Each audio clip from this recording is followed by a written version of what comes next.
Ես չեմ բացառում, որ այդ տիրադավների հայտարարությունը, որ ուրբաթ գիշեր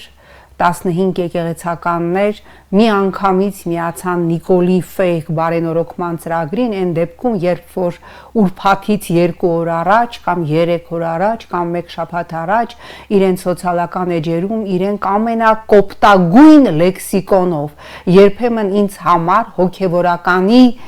անունից հնչող տեքստը չպիտի լիներ այդքան կոպտագույն, նրանք քննադատում էին Նիկոլի հարձակումը, Նիկոլի քայլերը հայ առաքելական եկեղեցու դեմ։ Ես հին Նորքի հայտնի եկեղեցում մի հոգևորական գիտեմ,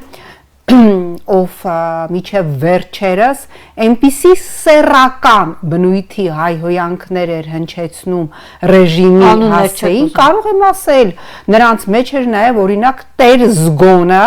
ով այնպես էր քննադատում այս իշխանություններին, որ ես զարմանում էի, որ հոգևորականը կարող է այդպիսի սլենգ եւ այդպիսի լեքսիկոն օգտագործի եւ անընդհատ հարցնում էր, թե երբ ենք ազատվելու այս ազգակործան ռեժիմից։